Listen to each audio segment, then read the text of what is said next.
Welcome back, everyone. Jake here.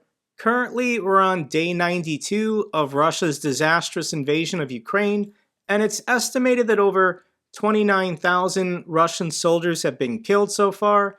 This is an extremely deadly conflict for both sides, but Russia is still losing several hundred soldiers a day. And just when you think news coming out of the Russian military can't get any more bizarre, there's now a confirmed report of a 63-year-old retired Russian fighter pilot who was shot down and killed in Ukraine. He was flying a Su-25 jet, apparently low enough for a Stinger missile from the Ukrainian forces to shoot him down. But this isn't just any Russian fighter pilot. This was a major general. So this is Kanamat Botejev. So that's a two-star. This man potentially had 40 years worth of military training and experience, and now it's gone. But the circumstances of why he was flying in Ukraine are unexplained. This story doesn't make any sense. So the backstory of this major general was basically he was dishonorably discharged 10 years ago for doing dangerous stunts during an air show in Russia.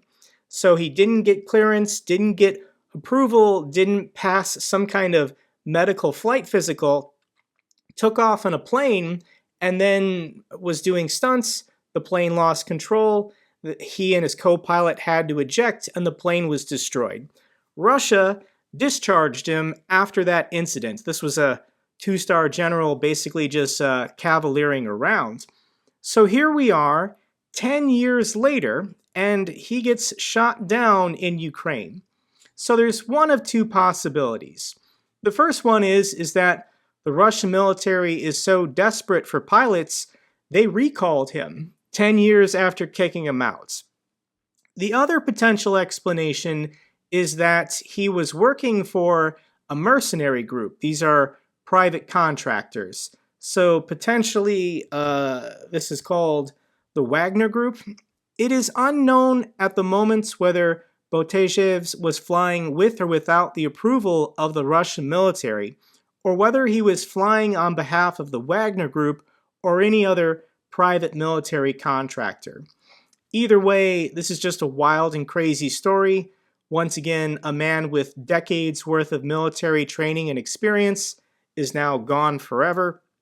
Whether or not the Russian military actually wanted him flying this plane, or he was on some kind of contract with, some mercenary group, it still doesn't look good for the Russian military either way. Next crazy story is that Russia is now deploying 50-year-old T62 tanks to Ukraine, with so many of these anti-tank systems taking out their best equipment, the Javelins and the NLAWs. Russia is now being forced to bring out of storage tanks that are 50 or 60 years old. So we've got confirmed videos and pictures.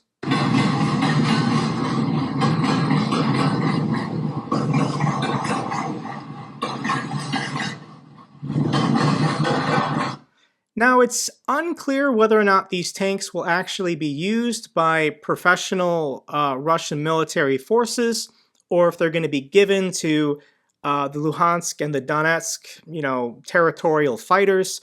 But either way, this is not a good sign for as far as Russian supplies and Russian durability during this conflict. So their third generation, top-of-the-line tank is the T90 and their variations. However, in this conflict, we've seen plenty of older tanks. These are the T80s. These go back to Soviet times in the 70s and 80s. But the generation before the T80 was the T62. And potentially, Russia has thousands of these in storage in various degrees of disrepair and disuse, because nobody in their modern military should be using these. However, with so many of their tanks destroyed in Ukraine, they're now pulling these out of storage and I guess handing them off to their fighters. I don't know what kind of reaction they'll get, or if you were a Russian conscript, what you would be thinking about if you were being forced to drive a tank that potentially your grandfather once drove.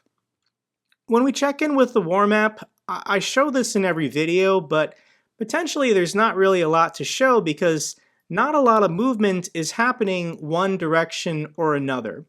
There was an article a couple days ago put out by the New York Times, and it was titled Russia's Shrinking War. The goals of Russia's invasion keep getting smaller and smaller, but its depleted military is still failing to take major advances, and time is on Ukraine's side. So here is the Russian military advance in all of the conflicts as of March. This is as of April. And here we are in May, and Russia's military just wants to take the Donbas. If they can just get Luhansk and Donetsk under their control, Vladimir Putin would probably just declare victory and find some way out of this conflict. And Ukraine is doing everything they can to keep the supply lines open to the Luhansk and Donetsk region, but the entire weight, the entire force of the Russian military is coming down on this region, and over the next couple weeks, we're going to be hearing more and more reports about a town called Severodonetsk. So Russian forces control about 95% of the Luhansk Oblast, but that doesn't really say a lot when there's only two major cities in the region. The Russians have controlled the city of Luhansk this entire time, and the only other major city is Severodonetsk, which the Ukrainians now control, but they're surrounded on three sides. So the Russian forces are here, the Russian forces are here, the Russian forces are here, and here.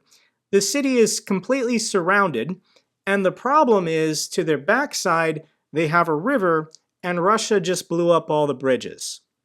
So to resupply this town is going to be a serious problem. The single road getting to this town is also not safe to travel. Here is a video clip taken by a reporter traveling to this region.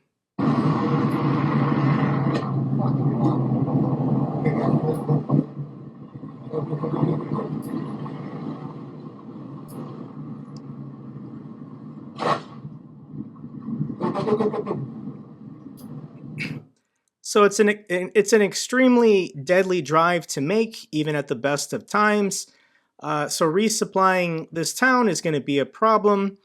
In my opinion, over the next couple weeks, I think rather than turn this into another Mariupol, Azov Steel situation, Ukraine will eventually concede this town and pull back to the other side of the river. Russia will declare this a victory, that they finally got control of the Luhansk Oblast, but Ukraine just has to be smart. Once again, think long term. Time is on the Ukrainian side, not on the Russian side. And more we're hearing reports such as these. Henry Kissinger said Ukraine should give up territory to Russia in order to achieve some kind of peace deal. One, I didn't know Henry Kissinger was still alive, but this is absolute nonsense. I don't think people in the West should be making these arguments that appeasement of Russian aggression is somehow going to give us lasting peace in our time. This is exactly, the historical narrative of appeasing Adolf Hitler by giving him the Sudetenland in Czechoslovakia. Somehow down the road, years from now, Putin isn't going to continue his aggression, invade additional countries. If we don't stop Russia and Ukraine today, then these wars will never end. Putin is never going to stop. Russia is never going to stop if they can declare victory by Ukraine giving them territorial concessions. But I don't think, once again, things are going to go well for Russia over the next couple months, and Russia knows this. Denmark offers Ukraine their Harpoon missiles to fight Russia's Black Sea blockade. This is something that Ukraine has been asking NATO and the United States for. Who wants to give up their stockpile of reserves. Apparently, Denmark is willing to do so. So they're going to send, over the next couple weeks, these Harpoon anti-ship missiles with the launchers, and these launchers can be launched from land, and they're gonna hit their targets. Whatever Russian ships are out there blocking Odessa currently, the goal is to clear them to avoid a global famine. By Russia deliberately blocking Odessa, blocking Ukraine's grain exports, they're risking a global famine which will directly affect about 400 million people, mostly in the Middle East and North Africa. So here is Moscow's clever pitch, is that they will allow for the safe passage of Ukrainian grain exports in exchange for easing of Western sanctions. How insane is that request? Which actually is pretty encouraging that sanctions are having a huge impact. Russia is declaring economic warfare on Ukraine right now by blocking all of their exports. But if they're willing to alleviate and let Ukraine get their exports out, get money in exchange for sanctions on their own country being lifted, that's a pretty wild trade that I don't think Western leaders are going to take, because I think they're just going to help Ukraine blast their way out in order to get their exports out to the rest of the world. Additionally, 20 countries in the last couple weeks have pledged additional military aid, additional military support to Ukraine. Time is on Ukraine's side. They just have to hold the line, and eventually heavier and more sophisticated weapons are going to get in. More Ukrainian reservists will get trained up and sent to the front lines. It's just a matter of time. The next piece of news that didn't get a lot of attention last week that is significant is that United States Defense Secretary Lloyd Austin and his Russian counterpart held their first telephone conversation since Russia invaded Ukraine. So Defense Secretary Lloyd Austin spoke to his Russian counterpart, Defense Minister Sergei Shoigu, Friday for the first time since Russia initiated the invasion. So this is how the Soviets used to play. This is how the Russians still play when they do something crazy or aggressive. Their way of punishing the United States is to not talk to them. The United States is always willing to pick up the telephone and engage in diplomatic talks. And the fact that for 2 months the Russians went silent, refusing to talk to the Americans, but then last week they decided maybe it is a good idea to start talking to the Americans. I think they're only doing this because they want to reach some kind of settlement, some kind of agreement. We have people who, for whatever reason, in the West are advocating that Ukraine should give up territory to Russia today in order to achieve this peace. Russia can only get this if the United States government agrees to it. So they're all of a sudden willing to talk to the United States again. I don't think, once again, there's so many Western players and actors involved in these negotiations. But at the end of the day, it comes down to the Ukrainians. What does President Zelensky want to do? What does the Ukrainian military and the fighters on the ground want to do? Let's now just go through some bad news updates for Russia, because these make me feel better. Warmongering, lies, and hatred. A Russian diplomat in Geneva resigned over the Ukraine invasion. So his name is a veteran Russian diplomat in Geneva. Name is Boris Bondarev. He's resigned over his country's invasion of Ukraine in a rare political protest from within the Russian foreign policy establishment. So obviously this man is putting his life at risk, the life of potentially any family or friends he cares about. Vladimir Putin does not take kindly to these kinds of international embarrassments. But he's the highest level diplomat yet to resign publicly from the Russian foreign ministry over Russia's invasion of Ukraine. Next article we should talk about is another confirmed video. I think there was one 2 weeks ago, but more and more people are saying that was just a mortar attack. But this one allegedly is a confirmed attack with a US-made Switchblade suicide drone on a Russian tank. And we've got the drone camera footage from the front of the drone as it kamikazes into this tank. And we don't actually know, Ukraine didn't state if it was a Switchblade 300 and just the occupants on top of the tank were attacked, or if it was the larger Switchblade 600 and the tank was actually destroyed. The video they gave isn't 100% clear about the destruction of the tank and the fate of this tank crew. So that's the explosion, that's the impact. Potentially that is the force of a Javelin missile and the inside of that tank has been cooked. But the head-on video, I'll link it down below. It's got Star Wars music playing, so I can't play it for you guys. But you'll notice on top of the tank, there's about 2 or 3 occupants just eating their lunch, carrying on their day, invading a sovereign nation.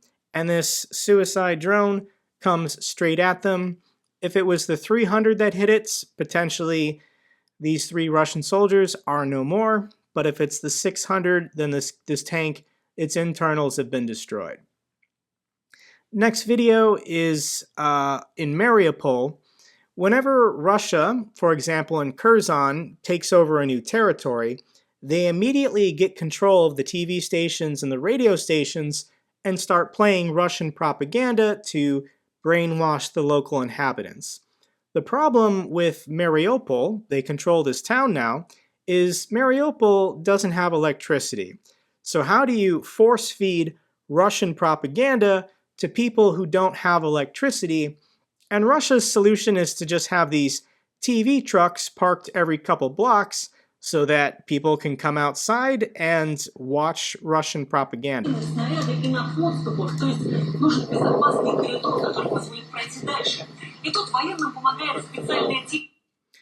So obviously in the town of Mariupol, almost every building was destroyed by the Russian forces. They don't have electricity, they don't have clean drinking water. I think I read a report there's now a cholera outbreak in the town. But thankfully, we've got TV trucks so that these people can learn just how liberated and free they've now become from those evil Ukrainian Nazis. Next piece of bad news for Russia and Russia propaganda is that YouTube has removed 9,000 YouTube channels relating to the Ukraine war. My channel wasn't taken down, so that's a good thing. But YouTube has taken down 70,000 videos and 9,000 channels related to the war in Ukraine for violating content guidelines, including removal of videos that refer to the invasion as a liberation mission. So any YouTube channel just putting out basically Kremlin talking points, how this is a special limited military operation and civilians in Ukraine aren't being targeted, and Zelensky's a Nazi, and this is a peacekeeping liberation mission or whatever. YouTube took down these channels, took down these videos. I know people don't like censorship and they want to promote free speech, but at some point you just have to admit that the propaganda works. Otherwise, Russia wouldn't be parking TV trucks on the street in Mariupol unless they thought their propaganda was effective at brainwashing people. Next piece of news is that Starbucks has officially quit Russia for good.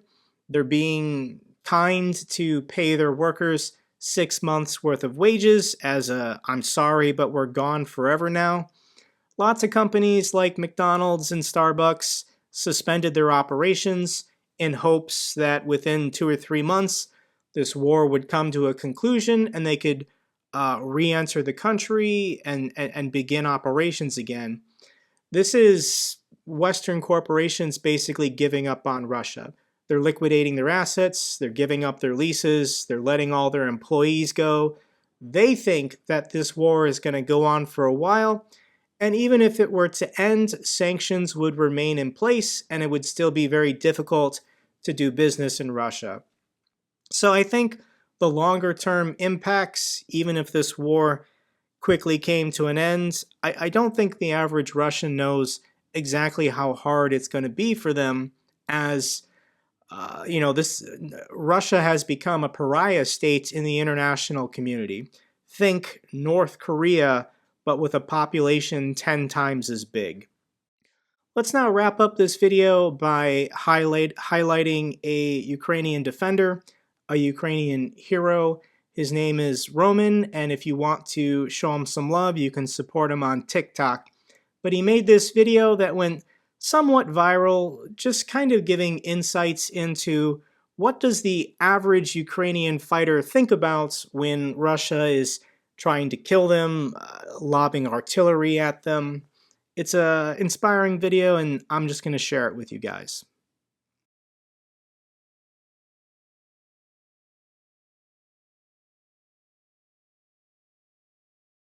Glory to the heroes, glory to Ukraine. If you guys found this video informative, give me a thumbs up, really helps out with the channel. If you know something I don't, let me know in a comment down below. I love hearing from you guys. Till the next video, take care, be safe.